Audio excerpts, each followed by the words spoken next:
welcome to another episode of Pet Pals. We hope you had a good holiday and are ready to jump into the new year. I'm Bethany Davidson, the Humane Educator here at Frederick County Animal Control and Pet Adoption Center, and animal wrangling for us, as always, is our volunteer coordinator, Sean Snyder.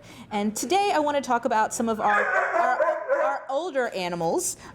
They often get overlooked, and they have great qualities, although sometimes a little talkative, and they're often overlooked because people want younger, and just because they're older doesn't mean that they don't have the same qualities as many of our young adoptable animals. And the first dog that I have for you today is Dodge, and he's probably the youngest of our older animals at about 5 years old. And he is a husky mix, and he came to us after someone found him as a stray. They kept him for a couple of months, but were just unable to keep him, so they brought him here to us so that we could find him a permanent placement. And already the volunteers are saying that he's a great dog. They enjoy taking him out. They enjoy playing with him. As you can see, he's very treat motivated. He's following that treat. He likes those treats. He's just like an easygoing dog. But he is a husky, which means that he's going to enjoy being outside right now when it's cold, when you would probably rather be inside. So keeping those things in mind, when it's really warm outside, you may have to limit how long he's out just so that he doesn't get overheated and things like that. He's not necessarily built for really warm temperatures. And he does have, a fair amount of energy. So making sure he's getting all of the right amounts of exercise and mental stimulation so that he's going to continue to be a great dog in your household. So obviously we have a note that he's a little talkative. Do we have any restrictions for him because of his talkativeness? So he doesn't have any restrictions on the type of home that he can go to, but that's going to be up to our adopters to kind of use their best judgment, right? If you live in an apartment, then having a dog that's as talkative as, say, Dodge may not be the greatest thing. You might start getting complaints from your neighbor. Your landlord might start coming and chatting with you.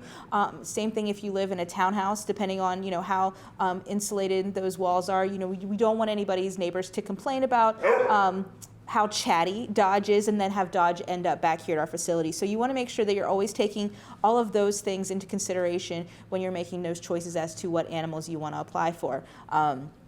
So we don't necessarily have a restriction listed for him, but you do want to pay attention to those things. Or if you have young kids that are napping and stuff, he might be waking them up all the time with his desire to express his feelings. So just really thinking about all of those different items to make sure that it's going to be the right choice for you and your family and for the dog as well.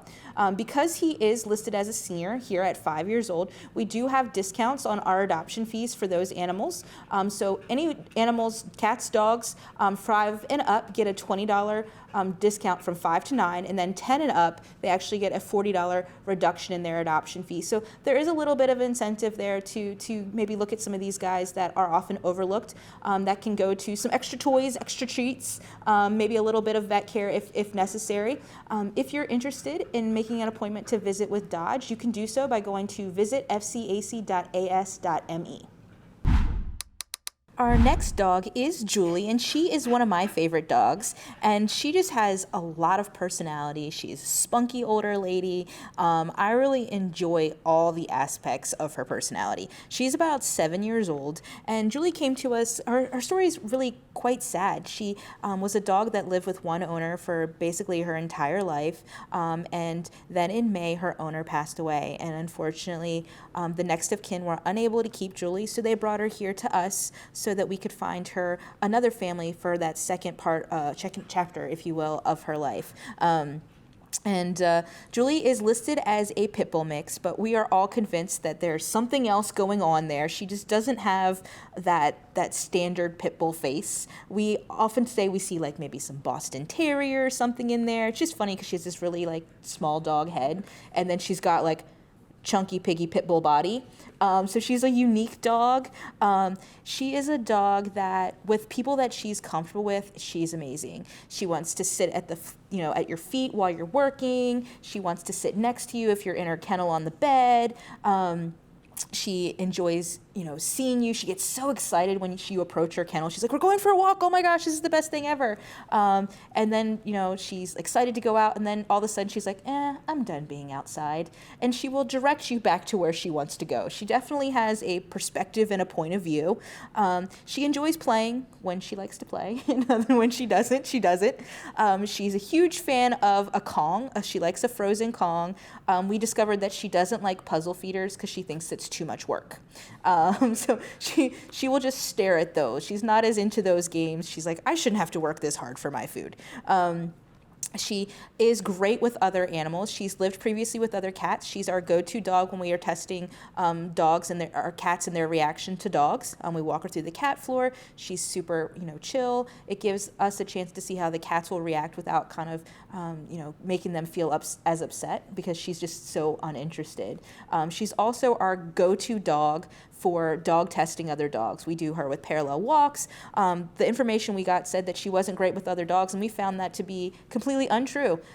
She is great with them. She initiates them in play. And Julie has really good body language, not only with dogs, but with humans.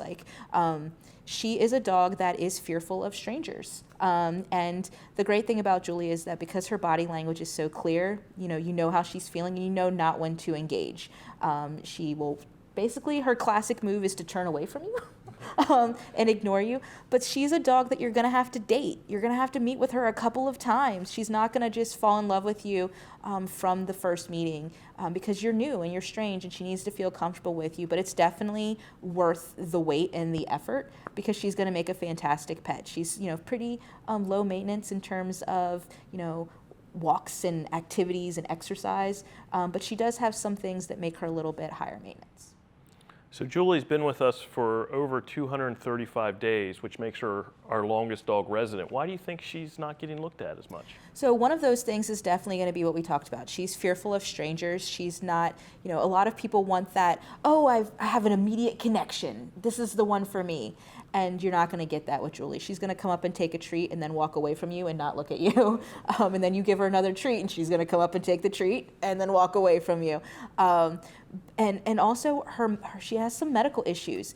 She has a lot of allergy issues, ear infections, some skin issues, and we've been trying to manage those and kind of figure out what the cause is. She's been on medications. We treat everything as they come up, and most recently we've changed her food to see if maybe it was a food allergy causing her issues. So now instead of our standard chicken-based diet, she's eating salmon-based or sweet potato-based foods. We're eliminating some of those meat, proteins, and grains, and hopefully that will resolve her issue. I think people have said how shiny her coat is now since she's made that transition. So hopefully that will help, and just that will be something that a new adopter will have to keep in mind, just keeping her on those salmon-based foods. But Julie is going to be a great dog, and hopefully she won't be our longest dog resident anymore, with somebody that's committed to, creating that good relationship with Julie.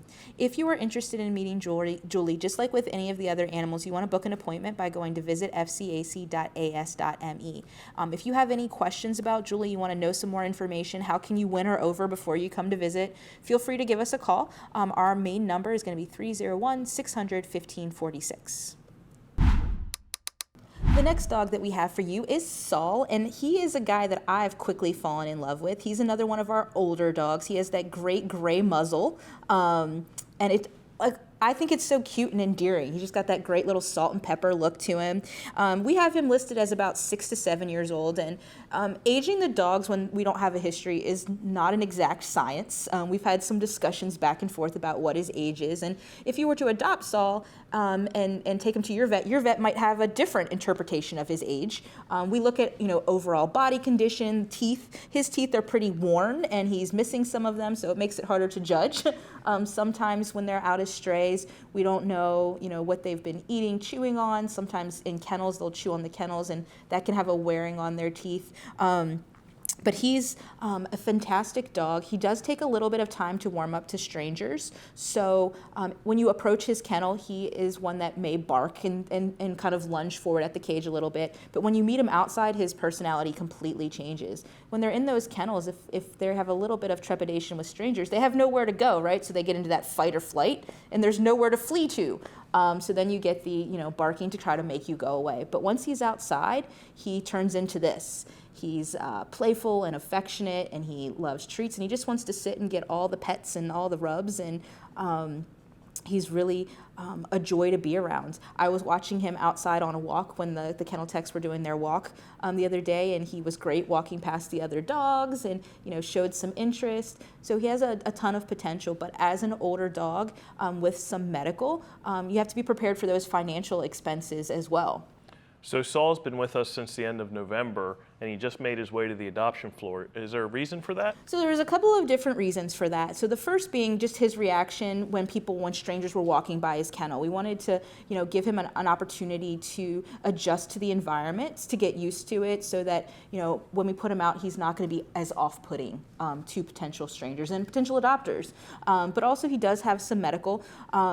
He has a fair amount of allergies that are going on with him, so we want to make sure that we were getting that under control, having him vet checked, having him checked a couple of times. When I first saw him, I thought that he had, some bites and things on him, but all of those marks are actually just as a result of his allergies with his skin and things like that. But then he did have a little bit of a stomach bug a couple of weeks ago, and he just really felt quite bad, and we wanted to make sure that he was healthy before he went onto the adoption floor, so that we weren't going to, set an adopter up with something that, was potentially, very, very sick. So now that he's feeling 100% again and enjoying all of his treats, he's back out on the adoption floor to hopefully find his forever family.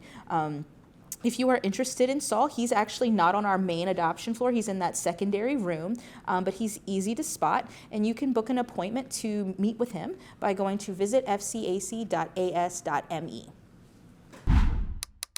The last dog for you today is Hayes, and Hayes is one of the smallest dogs that we have on the adoption floor right now. We also have a small long-haired Chihuahua as well. He is a rat terrier mix, and he has the super cute graying muzzle as well. He's about 12 years old. Hayes did come to us previously owned. I believe the situation was he was visiting here with his owner, and he got out, and just circumstances didn't allow the owner to come and claim him. So after we held him for a period of time, we went ahead and put Hayes on the adoption floor to give him an opportunity to find a new forever family. And one of the benefits of older dogs like Hayes is that, he's not necessarily going to be wanting to go out for, miles and miles of walks and want to be outside running in a play in your backyard for hours at a time. Hayes enjoys nice short walks. He likes short, brief walks. Go out, go potty, sniff around, look around, check things out, and now I'm ready to go back in and cuddle in my cozy sweater. That's kind of the vibe that Hayes has. And he, as an older dog, he does have, some medical things that you would need to be aware of, like dentals. A lot of our older animals, cats and dogs, need to have dentals. As they get older, they get tartar buildup on their teeth, or they have, teeth that have cavities and they need to be pulled, just like, we need to have those dental exams. But you do want to make sure that you're planning for those things financially. As animals age, they do incur more medical expenses, just like a person. Sometimes they need, supplements for arthritis, right? And one of the other big things that it's important to realize with Hayes is that he does have some visual impairment in his eyes. So we're looking for kids that are a little bit older, I believe 6 and up, just so that they can start to understand not to come up from him on the side and startle him. We don't want him to react out of fear because he doesn't know something's coming. And with our animals, you don't want to, jostle them from sleep and things like that. So we're looking for kids that are going to be able to understand those boundaries that their parents are setting for them. Unlike most dogs, Hayes has a jacket that he needs to wear. What's the reasoning behind that? So when it gets cold, you always want to consider whether it's appropriate for your animal to be wearing a jacket when they're going out, just for potty breaks or for walks and things like that. But it's more important for Hayes because he is a smaller dog and an older dog. So when you're looking and thinking about, how long can this dog tolerate being out in the colder temperatures, one of the big factors that you're looking for is going to be their age. He's about 12, which already puts him in that bracket for needing a coat. His size, he's very small, so that's going to increase that. And then like their fur and stuff. He has a thinner coat, so he's going to need that jacket as well. And he just enjoys it. People are always looking for, a dog that they can put in a sweater, and Hayes is cool with wearing a sweater. So if you like a fashion-forward dog that's going to, go out for short little walks, he would be great for like a retired couple who just wants something that's pretty easy to maintain, as long as you can afford, any medical care that may come up. So if you're interested in Hayes and you want a little fashionista in your life, you can make an appointment to visit with him by going to visit FCAC.as.me. The place where we have perhaps some of our oldest animals is actually our cat adoption floor. We have a variety of seniors, some of them, over the age of 10, quite a few 10 and up. And one of the new members to our adoption floor is Francois, and he has a very kind of like unique look to him. He definitely looks more like a wild cat than a house cat, right? He has a very his nose looks like more like a lion nose. He has very unique features, and he is listed as about 8 to 9 years old. So he is one of our older cats, and he is in our greeter cage, which is the first cage that you see right when you walk in to the adoption floor. And it's a great spot for him because he is always right at the front of his cage. He's asking for attention. He's talkative. He's rubbing against the bars. He's great. And the other day I was actually walking through, and a little girl was at the front of his cage, and he was just really interacting with her really well. And she was like, "Mom, I want this one." And her mom was like, "Why do you want that one? He's so old already." And then kind of redirected her around to look at some of the kittens. And that's kind of why I wanted to showcase these guys today, because they do get overlooked simply because of their age. It has nothing to do with their personalities or their temperaments and how great they interact with our kids or our other pets. It's simply because they're a little bit older. And when you're thinking about, cats and how old they can live to be 15 years plus. I believe our former director, Linda Shea, she had a cat who lived to be 21 and was in good health until the very end, too. So you never know how long you're actually going to have them for, and it's not always about quantity, it's about quality. And Francois is going to give somebody a lot of love. He's going to make a great pet. He's very... He's enjoying affection. He's sitting on a lap. He's basically all of those things that people are looking for in a cat. He's confident. He doesn't seem to be too bothered by commotion and things like that. So if you have younger kids, shouldn't be an issue. He doesn't seem to be too upset by the surrounding cats and all of those things. So he's going to be a great fit. But he does have a couple of issues, right, as many older cats do, and some of the issues that we've been talking about with all of our older animals, right, Sean? Right. So, yeah, I noticed on his medical that he needs a dental, but I also heard that he only has 2 teeth. That is true. So he's eating only wet food right now because he only has 2 teeth. Everybody was all about our toothless cat, Sir Thomas, and he's kind of one step away from being Sir Thomas. And he needs a dental because he does have, he came to us as a stray. We don't know what was going on. He has a lot of broken teeth and things like that. So he needs a dental to check on his remaining 2 teeth. He has one that's a little bit infected, rotten, that's kind of like just part of the tooth is still in there. He needs to have that removed. But also our vet is recommending that he just get some x-rays to see if he has any other like roots that are still in the top part of his jaw that would need to be removed. And that's just going to make him feel a lot better, make sure he's staying nice and healthy. And it is possible, as we saw with Sir Francis, to have a cat that doesn't have any teeth and be perfectly happy, healthy, and eat well. Sometimes you just have to adjust the type of food that they're eating, and we're doing that here by making sure that he's just eating wet food only. So not a big deal, but an otherwise very good health, and is just looking for that family that's going to see him for who he is and not how old he is. If you think that that's going to be your family, you can make an appointment to visit with him by going to visit fcac.as.me. As with any of our animals that have some medical issues, if you want to talk to somebody on our medical staff about that before you commit, you can call us at 301-600-1546 and we can set those conversations up for you. The last guest that we have for you today is one of our long-term cat residents. This is Topspin, and I just figured it out where he got his name from the other day when Kira told me. She named them all after carnival rides. And we had Carousel for a while and things like Matterhorn, and I didn't put it together, and I was like, this is a weird name, and now it all makes sense.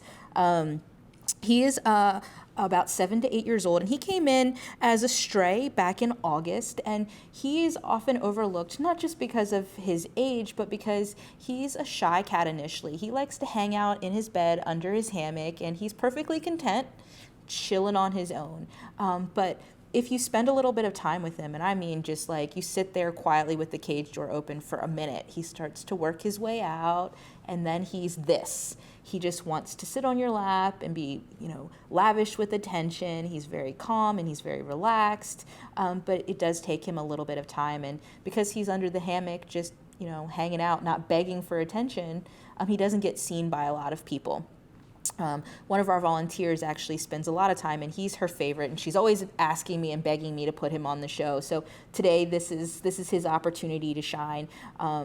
And he doesn't seem to be bothered by the other cats that are around him. He's just, nice and relaxed when he sees them. He's not hissing and growling like a couple of the others. He's just, very calm, cool, and collected.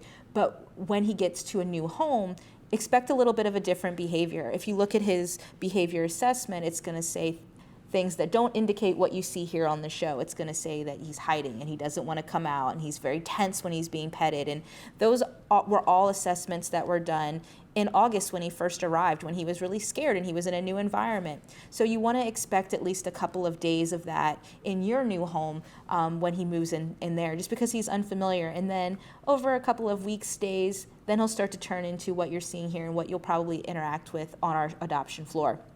Just takes a little bit of time. And through our adoption interview process, we always make sure that we're giving people help and tips on how to make that transition process not only easy and smooth and stress-free for the cat, but for the owners as well. So if a person looks at his profile, they're going to notice a few extra cards. What are those cards for? So those are our blue cards. You can't always tell in the profile, but they are blue on the actual cage, and they're for two different reasons.